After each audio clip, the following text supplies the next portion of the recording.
Welcome to Unbelievable Stories. Today's story is full of shocking twists and real drama.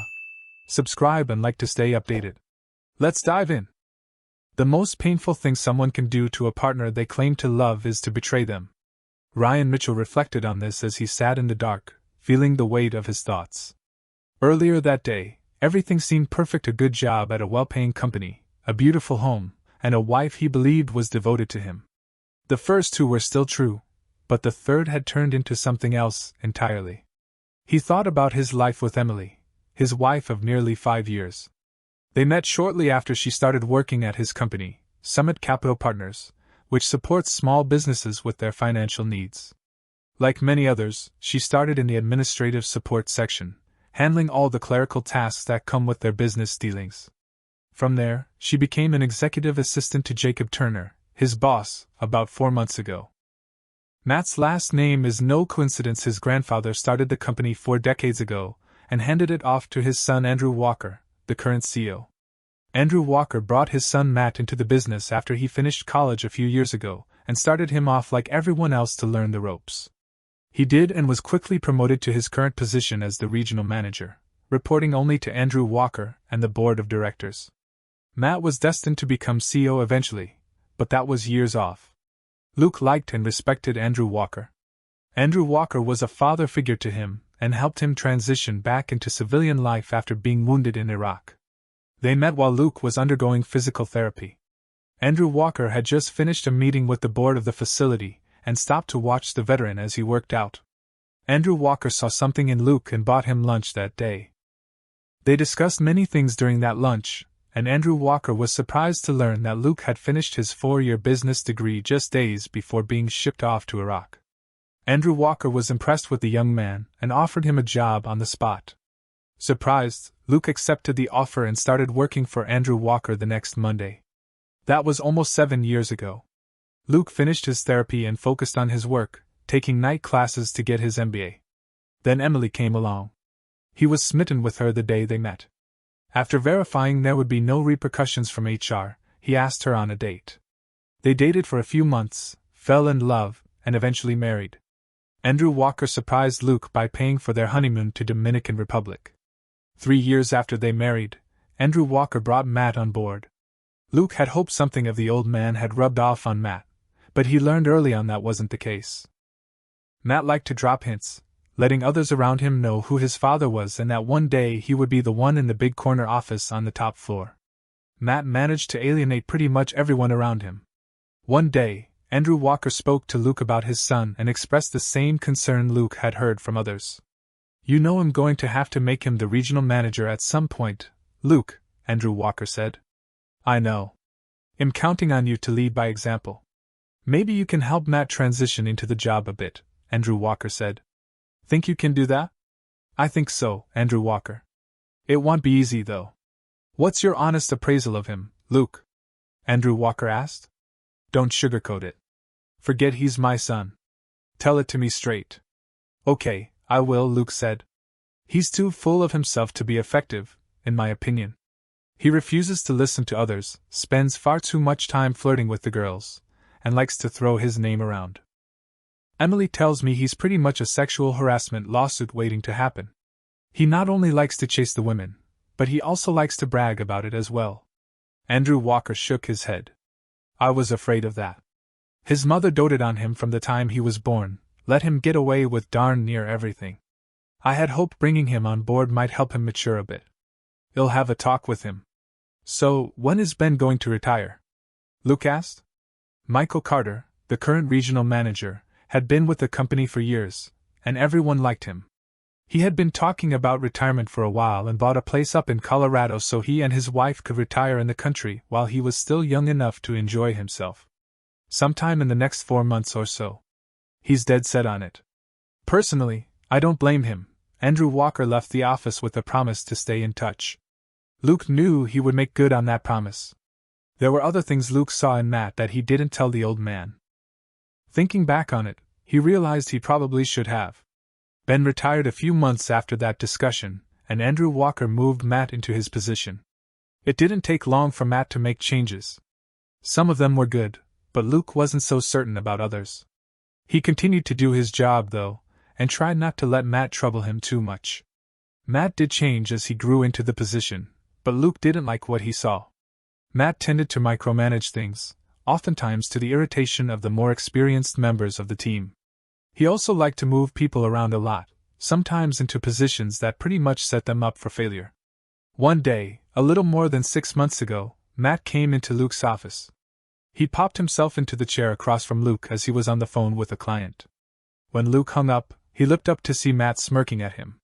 "What can I do for you, Matt?" Luke asked. "I've been thinking about hiring a new EA," he said, "and I think Emily would fit that role quite nicely." "My wife, that Emily?" Matt nodded his head, the smirk never leaving his face. "One and the same," he said. "What's wrong with Nancy?" Helen Brooks had served for years as Ben's EA. "Nothing. It's just that she's looking to retire in a bit, and the office could use some new blood." Luke thought to himself. More like new candy from Matt. "Have you talked to Emily about it?" Luke asked. "Not yet," he said. "I wanted to get with you first."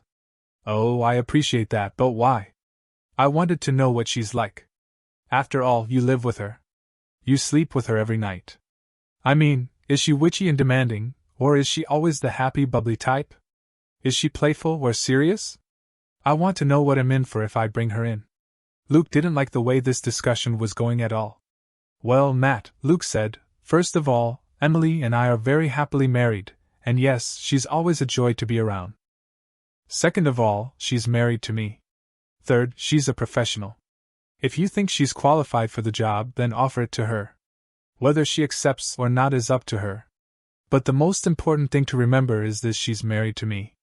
Luke deliberately repeated himself to make sure Matt understood his position. "I get it. You've probably heard the gossip, and you're concerned. I would be too if I was married to someone as beautiful as Emily. If she takes the job, it would mean travel, sometimes overnight. Are you okay with that? I trust my wife.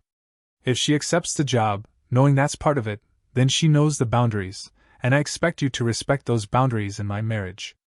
"Of course, Luke, old buddy," Matt said, the smirk never leaving his face. "I know you and my old man are tight.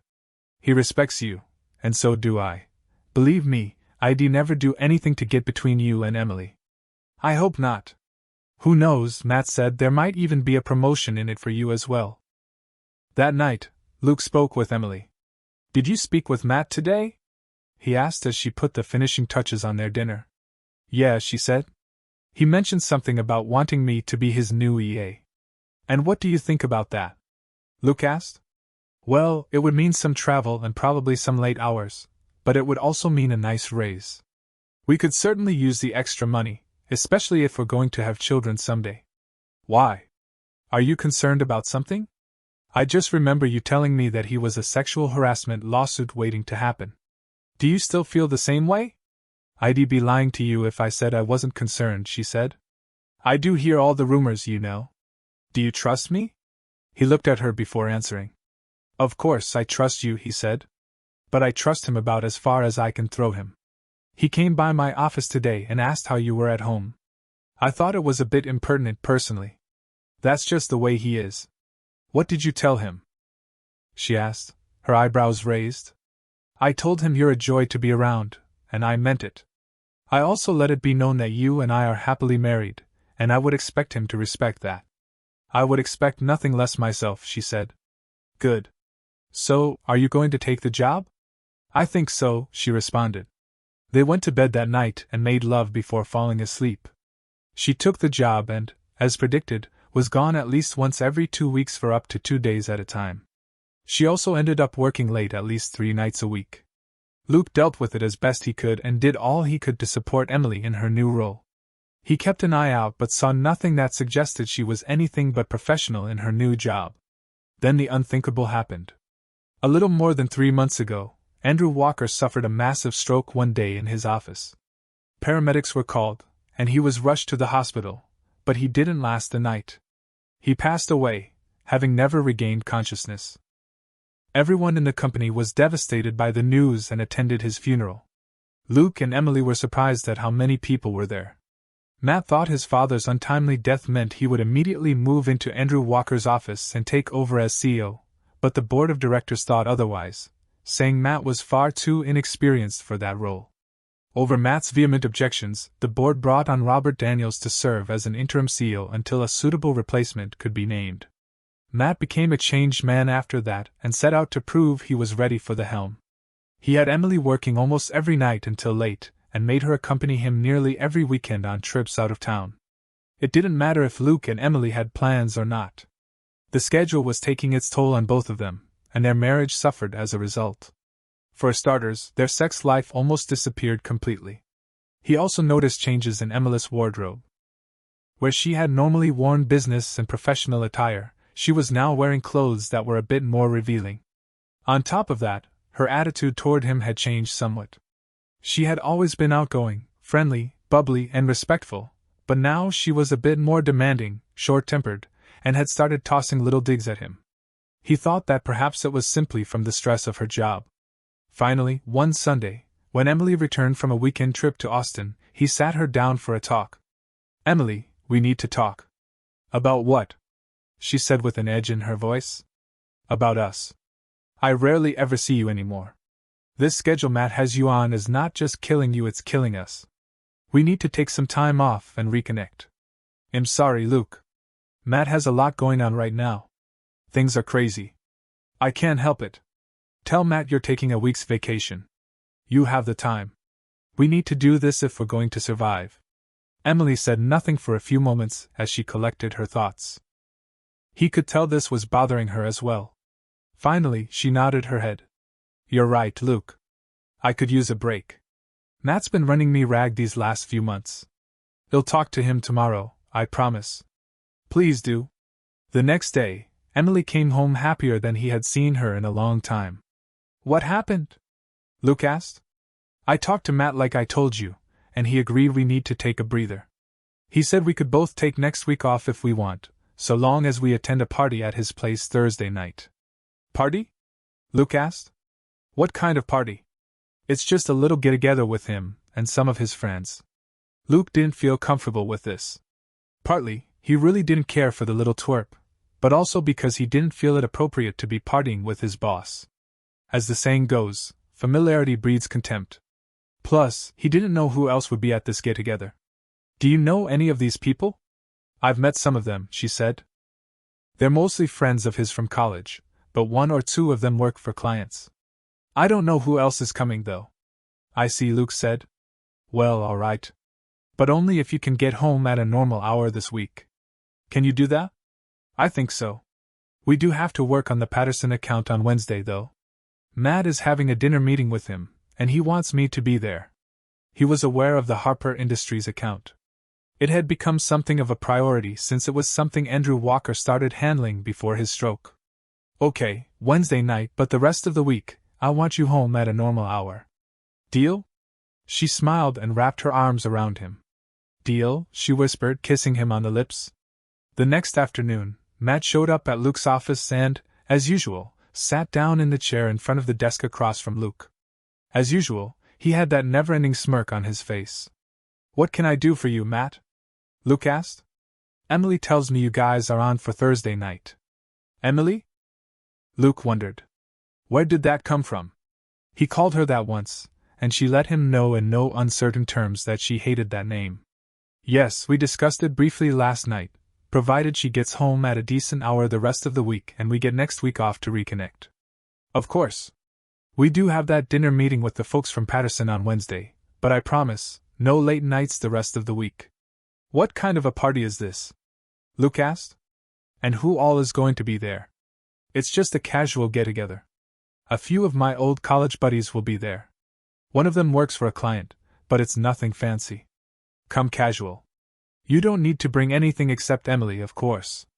Luke took that in and nodded his head. Matt wasn't finished. "By the way, Luke, old buddy," Matt said, causing Luke to wince inside, "you were right. Emily is a joy to be with. I appreciate you letting her take the time she needs to do her job without giving her a lot of crap. She's quite good at what she does. Frankly, I'd be lost without her." Luke didn't quite know how to take that. "I'm glad you're satisfied with her work, Matt," he said. "One thing, though." "What's that?" Matt asked. Do you call her Emily to her face? Of course. Why? Just curious, that's all. That night, he mentioned it to Emily while they were eating. Do you always let Matt call you Emily? He asked. I'm just curious because you never let me call you that. I figure he's my boss, and he can call me whatever he wants, Emily said. Luke dropped it, but it still bothered him.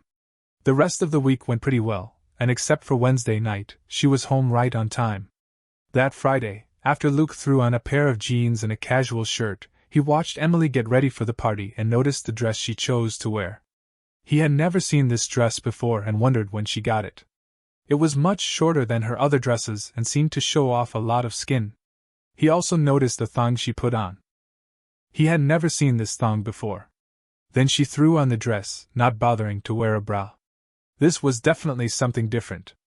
After she had the dress on, he took it all in. It was shorter on one side than the other, and had slits up the sides from her waist to her arms. He could see why she chose not to wear a bra. The front exposed a lot of flesh, and the back was open to a point right above her but, almost revealing her thong. He could see her breasts swell against the material. Wow, you look good enough to eat. Maybe we should stay home and play.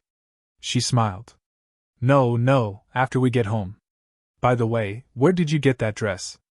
Luke asked. I've never seen it before. It sure doesn't look casual to me. I got it the last time we were in Austin. Matt asked me to wear it tonight. Of course, he thought. Better be careful. Someone might get the wrong idea. She chuckled at that. I don't think so, she said. Everyone knows their boundaries. They better, he said, giving his wife a hug. He started to kiss her, but she waved him off. Later. I don't want my makeup messed up.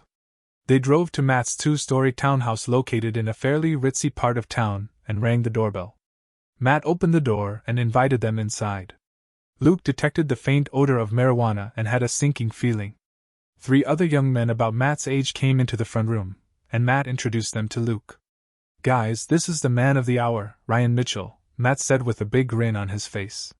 Luke, this is Kevin Morgan, Chris Harper, and Adam Pierce. Eric, by the way, works for Patterson. Luke shook hands with all 3 of the men and wondered what Matt meant by calling him the man of the hour. He also wondered why Matt didn't introduce Emily to them. Did she already know them? Matt turned his attention to Emily. My God, Emily, you look so hot in that dress. I knew you would. Doesn't she look hot, guys? He asked, turning to the other 3 men. They all nodded their heads, their tongues nearly dragging on the floor. Emily smiled and turned around as if modeling the dress for them. They whistled their appreciation. Luke had to admit she did look good, but he didn't care too much for Matt's reaction. Where are my manners? Matt asked. Here, let me get you 2 something to drink. Emily, I know you like white wine. What about you, Luke? That's fine for me as well. I really don't drink much these days. Very low tolerance to alcohol.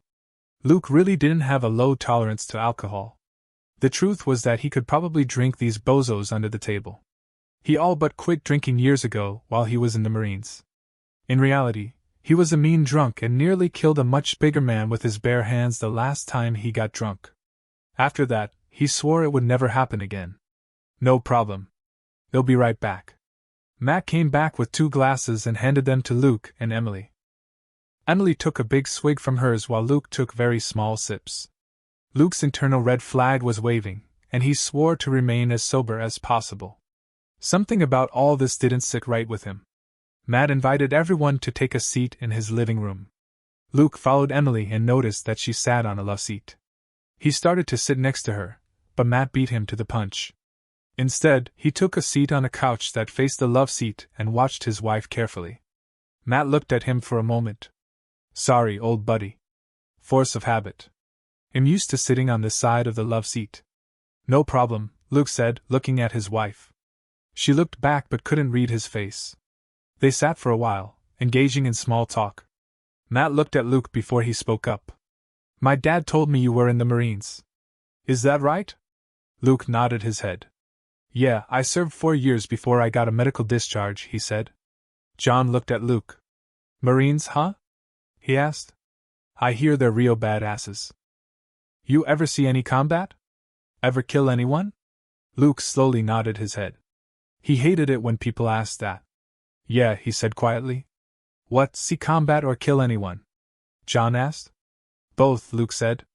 Emily looked at him, surprised. He never told her any of this before. He spent the last several years trying to forget about all that. You never told me that, she said. It's not something I like to talk about. Steve pulled out a large plastic bag. Luke recognized it as marijuana. It was legal to purchase in this state, but he never cared for it much, having tried it once while in high school. Hey, Steve said. I scored some really good stuff. You guys want to try some? Yeah, sure, Matt said. The others, including Emily, agreed. Luke had never known her to smoke anything, especially marijuana. Steve rolled a large joint and lit it up. He passed it around, and the others took a hit off of it. Luke held up his hand and shook his head when Steve offered it to him. Thanks, but no. I never really cared for it. Steve nodded his head and passed it to Matt. Matt took a hit and looked at Luke. Come on, Luke. Lighten up a bit. You go ahead, Luke said. I'd like to keep a clear head tonight. Your loss, man. Besides, this is a party. If you get too screwed up, you can always stay here. Hell, you're going to be off next week anyway. He turned to Emily. Shotgun? He asked. Luke was surprised when she smiled and eagerly nodded her head. Sure, she said. Matt put the lit end of the joint in his mouth, and Emily opened her mouth as he blew a huge amount of smoke into her. She inhaled it all, coughing just a bit. She patted her chest as she inhaled. That is some good stuff, she said. Luke was stunned and wondered who this woman was. Matt handed the joint back to Steve. You know, Matt said, pointing a finger at Luke, this man is without question the best business analyst in the company. Hell, he saved us millions of dollars in lost revenue. Not only that, but if it weren't for him, I wouldn't have this lovely creature as my assistant. Emily smiled at him, and Luke noticed it wasn't just the kind of smile one gives in response to a compliment. There was something else. He also noticed the way she seemed to hang on his every utterance. In fact, Matt said, looking at Luke, I like to think of her as my work wife. He patted Emily's bare thigh, and Luke thought he saw Matt's hand start to inch under her short dress. Luke saw Emily's face flush for just a moment before Matt pulled his hand back. Truth is, I'd be lost without her, Matt added. So would I, Luke said, watching Matt's reaction. He couldn't help but notice that Emily looked down at the floor for just a moment.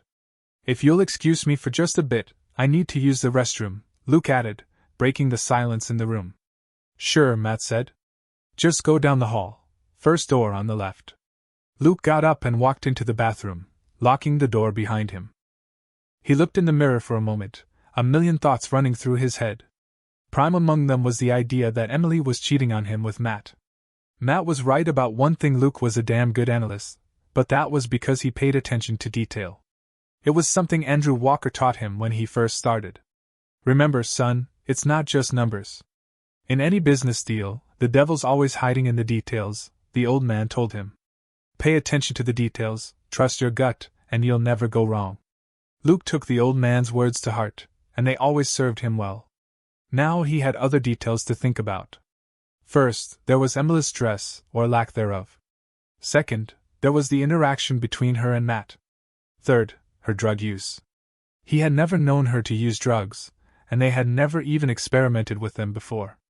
But here she was, eagerly accepting what Matt gave her. Then there was her reaction to Matt's touch and Matt's own words. What was it he called her? His work wife? What the hell was that all about?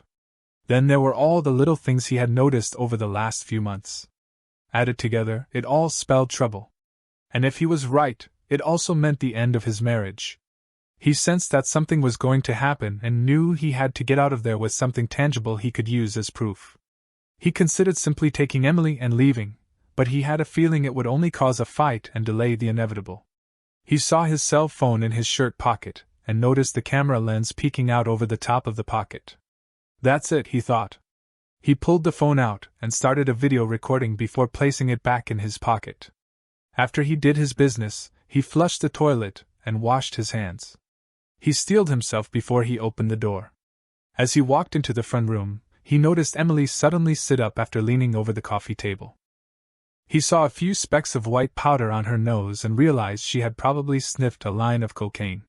Matt also had a bit of white powder on his nose, as did the other 3 men. He sat down and saw the guilty look on her face. He picked up his glass and took a small sip when he spotted undissolved granules of some kind of powder in the bottom of his glass.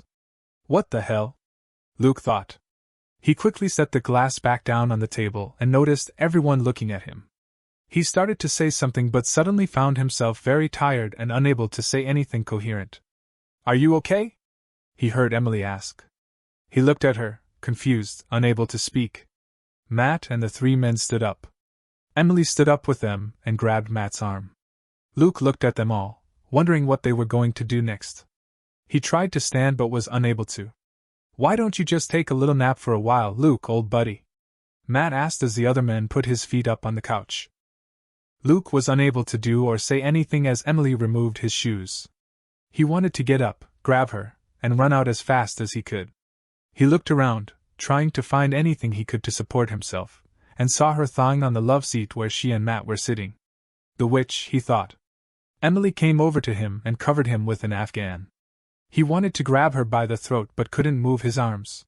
She leaned down and kissed him on the forehead. "I'm sorry, Luke," she whispered in his ear.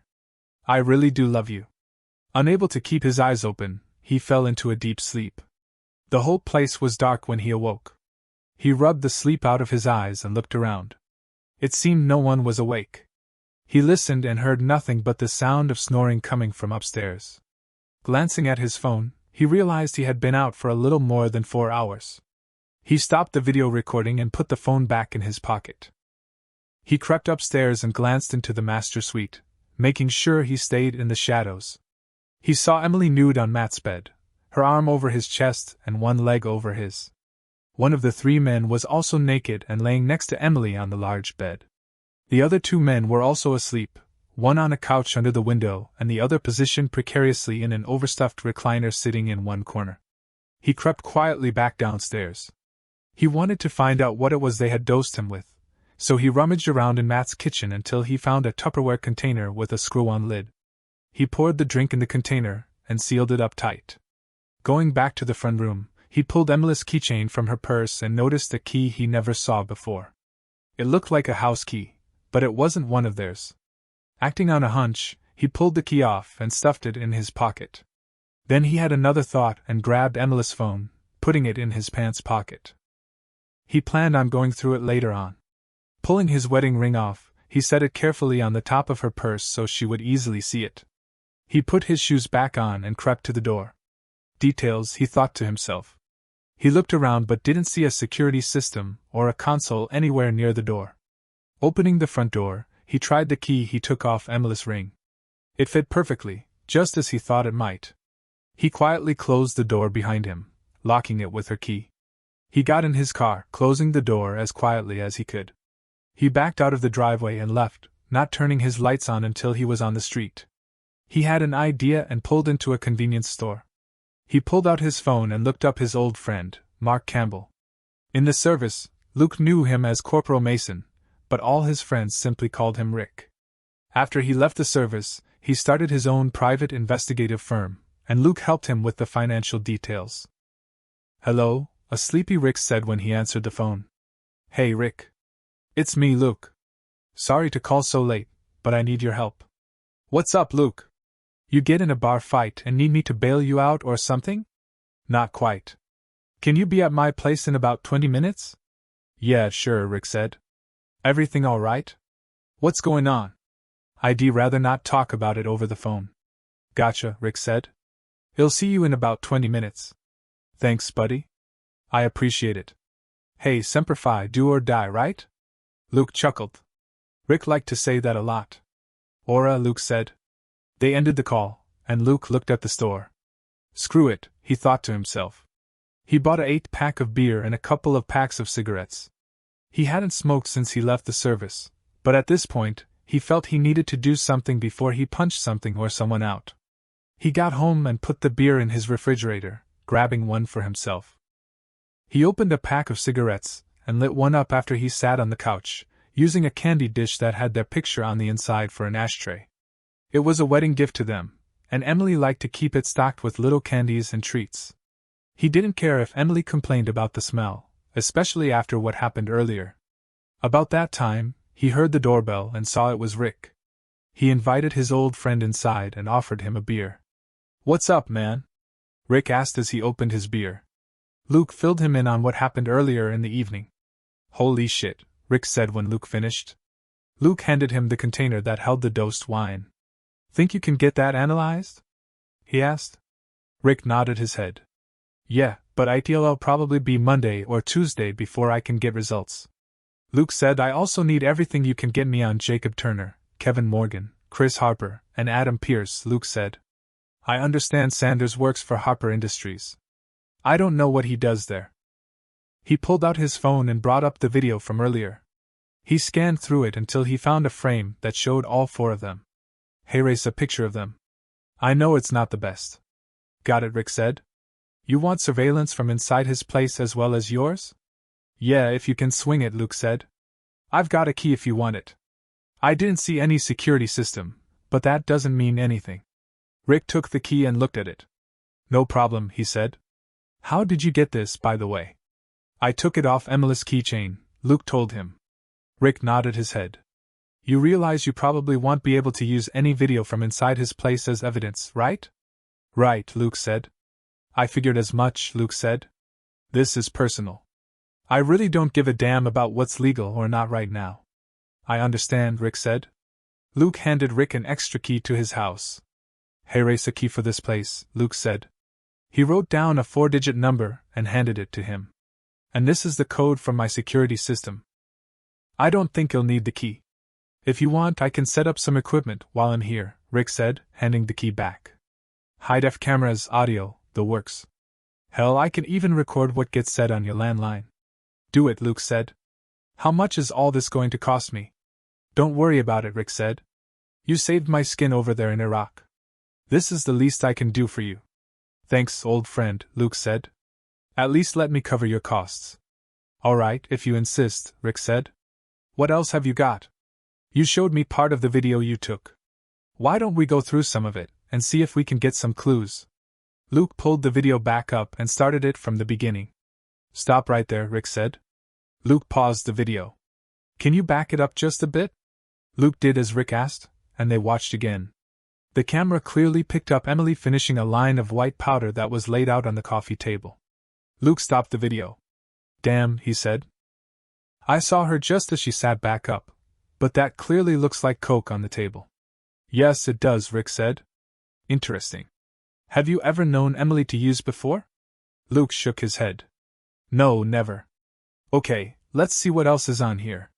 Luke started the video again, and they could tell when Luke sat on the couch across from Emily. "Hold up," Rick said. "What's that?" he asked, pointing to something on the love seat. Luke looked closely and saw it was Emily's thong. "Holy shit," he said. "I saw that right before I passed out, but I thought I was just seeing things. I'll bet she took it off right after I got up to use the bathroom." He started the video back up, and they could tell when the drug had started to affect Luke. They saw the camera pointing up as he laid down, and watched as the four others looked down at him. They heard Emily ask if he was okay and Matt telling him to take a nap. Then they saw Emily lean over him and whisper in his ear. Luke remembered this, but he had no recollection of what they heard next. "You sure you don't want to tie him up and make him watch us?" Steve asked. "No," Emily said. "This is enough for one night. We have all week, you know. We can always step things up if he doesn't go along with the program," Matt said. "You know, John swings both ways. Maybe he could introduce Luke to the joy of the other side," he added to laughter. Luke felt his face turn red as he heard Emily join them. "Now that's something I'd like to see," she said. "Really?" they heard John ask. "You'd let me screw your husband in the ass?" "Sure, why not?" she said. "Maybe if you're nice, you can get him to do more." They all laughed again. "Wow, I've never done a Marine before," John said. "I doubt he can give as good a fuck as you, though." Luke fought back the urge to throw his phone through the wall. "Seriously, Matt, is he going to be okay? You didn't give him too much, did you?" Emily asked. "Nah, he'll be fine," Matt said. "He'll sleep for about 10 hours, wake up with a bit of a headache. He'll think he just drank too much. Tomorrow, I'll introduce him to the really hard stuff. By this time next week, old Luke here will be a full-fledged coke-loving addict. Maybe I'll even have him work the street for me. Too bad dear old dad isn't around to see his golden boy fall. Is that why you hate him so much? They heard Emily ask. That's all I heard about while I was in college, Matt said. About how good old Luke went to school while serving his country and fighting for America. About how he worked to make something of himself while defending his country. Sometimes I thought Dad would rather have Luke as a son than me. Well, guess what, Dad? I'm Luke's boss now. I have Luke's woman, and by this time next week, your golden boy will be a coke-sucking drug addict. They all laughed at that. Are you boys with me on this? He asked. They heard the three of them say yes. What about you, Emily? Are you with me? Because if you're not, tell me now, and I promise you'll be on the street with him. I'm with you, sweetie, Emily said. Besides, I've grown to love this too much to walk away from it. All right then, Matt said. Come on, let's go upstairs and get the real party started. Goody, Emily said as they headed up the stairs. This time I want you guys to make me airtight. There was no movement in the video, but they could hear the sounds of sex coming from the bedroom. Luke ended the video and put his head in his hands. Rick put a reassuring hand on his shoulder. I know this is going to be rough on you, but we'll get you through this. Luke nodded his head. Thanks, Rick. What are you going to do? In divorcing her, there's no question about that. I understand, Rick said. Why don't you get away from here for a few days? Let me and the boys handle this. What do you plan on doing? Luke asked. It's probably best if you don't know, Rick said. I can tell you this: we just witnessed a criminal conspiracy. If I have my way, someone will go to jail, but we need to get you out of here for a bit. But I can help you, Luke said. Rick shook his head. No, you're in danger right now, and the last thing we need is for you to go off on any of them. Remember old Gunnery Sergeant Anderson? Well, he's retired and in Miami now. He owes me a favor or three. He said he'd set me up with a place to rack out for a few days if I ever wanted to visit Miami. I'll call him and see what he can do for you. Luke nodded his head. Okay. Let me get the place here wired for audio and video, then I'll head out. You need to maintain, understand? Luke nodded his head. Thanks, Rick. You're a good friend. I appreciate it. Rick smiled. Semper Fi, bro, do or die, Rick said. Ora, Luke said. He went on the back porch with a beer as Rick wired the front room and the bedrooms for audio and video. Rick also tapped the house phone. He set it up so that all the audio and video would be stored on a cloud server that could be accessed from anywhere on the internet. When he finished, he gave Luke the server address and credentials to access the files. He also showed Luke the switch that would let him turn the surveillance system on and off. They'll call Gunnery Sergeant Anderson tomorrow and let you know what he says. One way or another, we're getting you out of here. Don't do anything stupid, you hear me? I hear you, Rick, Luke said. I hope so, Luke, he said. Hang tough, my friend. I'll be in touch. I will, Rick, Luke said. Thanks again for everything. After Rick left, Luke turned on his computer and pulled up his bank accounts. He still had one open from before he got married that was in his name only. Since he married Emily, he deposited 15% of his earnings into that as a rainy day fund. He had hoped to use the money for a cruise as a surprise gift to Emily, but those days were done. He transferred half of everything out of their joint account into his old account, then paid off and canceled their joint credit cards. He still had a card in his name only from his original account. Shutting that down, he packed enough clothes to last him a few days and threw the suitcases into his car. Coming inside the house, his gaze fell on the wedding portrait that hung on the wall over the fireplace. Emily looked so beautiful in her wedding dress that day. He was the happiest man on earth and thought he had hit the jackpot, but no longer. Filled with rage at her betrayal, he grabbed a large hunting knife and shredded the portrait. Once finished, he looked around and pulled down every picture that included Emily. All of them got tossed into the fireplace. He ran upstairs and pulled her wedding dress from the closet, then tossed that into the fireplace as well. He considered burning it all right then but decided to wait a bit. At that moment, he was filled with blind, seething hatred for her and wanted her to personally witness their marriage going up in flames. Then he had another idea. Grabbing a bottle of beer, he went back to the couch and picked up his phone.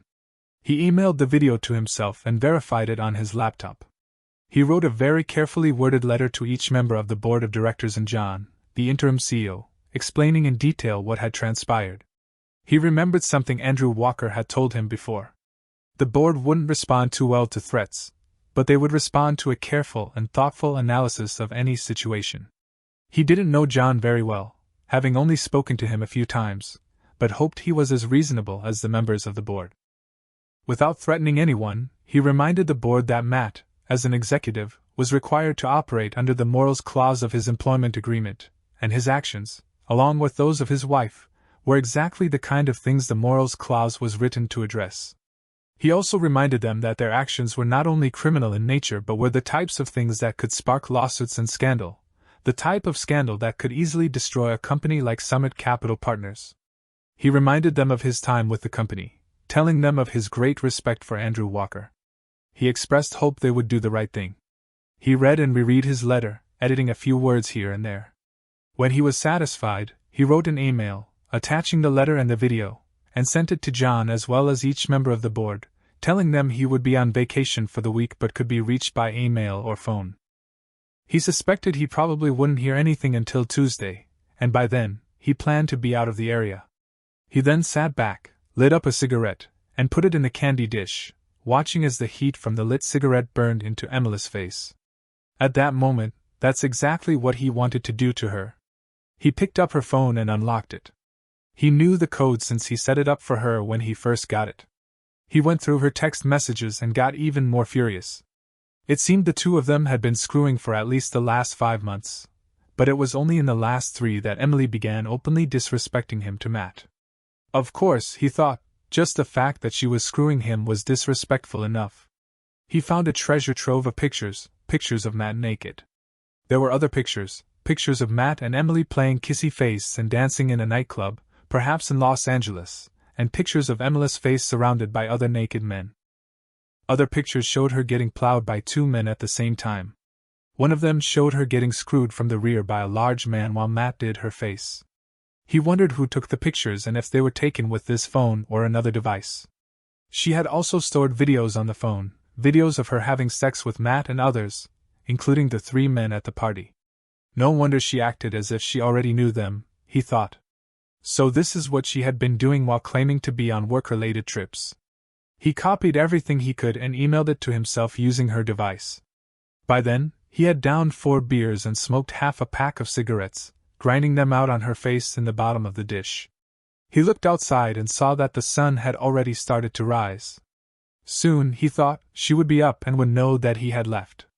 He figured she would be up in about an hour or 2, so he grabbed his shotgun, made sure it was loaded, and locked both locks on his door. Then he laid back down on the couch with the shotgun next to him and tried to get some sleep. Emily woke up and looked at the clock on the nightstand next to Matt's bed. She saw it was 7:30, so she rolled out of bed and went to the bathroom to clean up. Matt and the others began to stir and were up by the time she got out of the bathroom. Matt threw on a robe and looked at Emily. "You want to go downstairs and get some breakfast started?" he asked. "Luke will probably want some coffee, assuming he's waking up." "Yeah, sure," she said. She tossed on a robe, padded downstairs in her bare feet, and went into the kitchen. She started a pot of coffee and walked into the living room to wake up her husband. Then she realized with a start that he wasn't there. The Afghan she put over him was thrown back, and his shoes were gone. She ran around the first floor, thinking that perhaps he was in the bathroom, but he wasn't there. Looking out the front window, she realized their car was gone. She turned around and saw his ring sitting on her purse, which was lying on its side on the coffee table. "Oh shit," she gasped. She ran upstairs, yelling. Matt stopped her as she ran into the master bedroom. "What's wrong?" "He's gone," she said. "What do you mean, gone?" "He's gone, goddammit," she yelled. "He must have woken up in the middle of the night and left. He took the car and left his wedding ring. You better call him and see if you can track him down. Tell him he needs to come pick you up." "Okay," she said, running back downstairs. She put Luke's ring in her purse and looked for her phone, but it wasn't there. She was certain she had brought it with her last night. She never went anywhere without it. By then, Matt was downstairs. "My phone is gone." "That's okay. Use the house phone? You don't understand. I never go anywhere without it. It's full of texts along with the pictures and videos you sent to me. If he has it, he's probably seen them. Don't worry about it. What we need to do is get him over here. The boys and I will take things over from there. Now call him. Emily nodded her head and picked up the phone in Matt's living room. She nervously dialed Luke's cell phone, hoping he would answer. Hello, Luke said when he answered. He sounded as if he had just woken up. Luke, sweetie, it's me. The hell you want? He growled. Emily recoiled. He had never spoken to her like that before. She realized he must be super pissed. She had no idea. Luke, honey, you weren't here when I got up, and I was worried about you. Are you all right? What the hell do you care? Sweetheart, I need you to come pick me up at Matt's house, she said. Could you do that for me? Pretty please? Luke laughed into the phone, a bitter, angry sound that sent chills down her spine. Pick you up? You've got to be kidding me. I'm done with you, Emily. I know everything. Your affair, the drugs, all of it. You're a disgusting bitch, and I want nothing to do with you ever again. Luke, please, let's talk about this. I can explain. Explain what? How you whored yourself out to Matt and his friends. How you laughed about making me a drug addict? There's nothing to explain. We're done. Emily was silent for a moment, then she heard Matt's voice in the background. Put it on speaker, Matt said. Emily did as he asked, and Matt took the phone from her. Listen, Luke, old buddy. Let's not make this more difficult than it needs to be. Come over here, pick up Emily, and we can talk about this like adults. Adults? You think I want to be anywhere near you people? I've already contacted a lawyer. I'm filing for divorce, and I'll make sure everyone knows what a scumbag you are, Matt. Your dad would be ashamed of you. You think anyone will believe you? Matt sneered. You're nothing. It'll ruin you, Luke.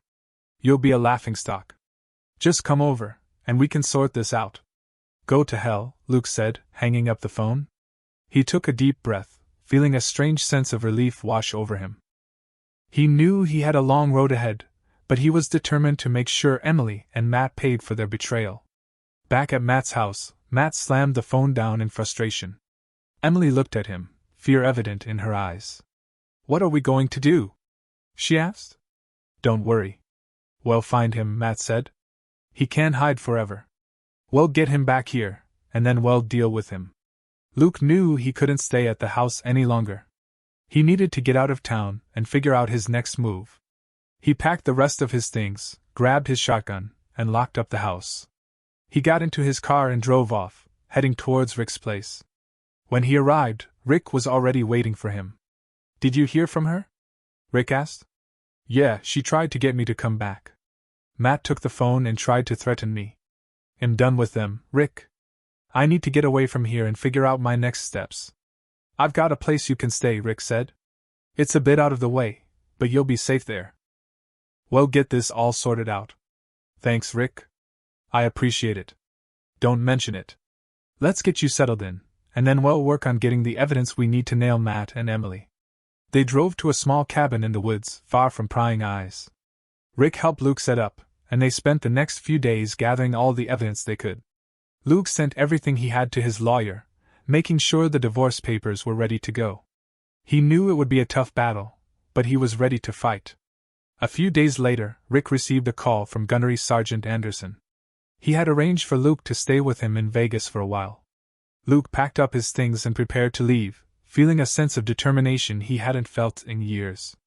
As he drove away from the cabin, he looked back one last time, knowing he was leaving his old life behind.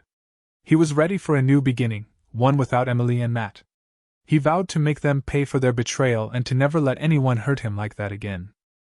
The road ahead was uncertain, but Luke knew one thing for sure: he would come out stronger on the other side. And he would make sure that everyone knew the truth about what happened. He wouldn't rest until justice was served. Betrayal can break us or make us stronger. What would you do in Ryan's place? Share your thoughts below, and don't forget to like, subscribe, and join us next time.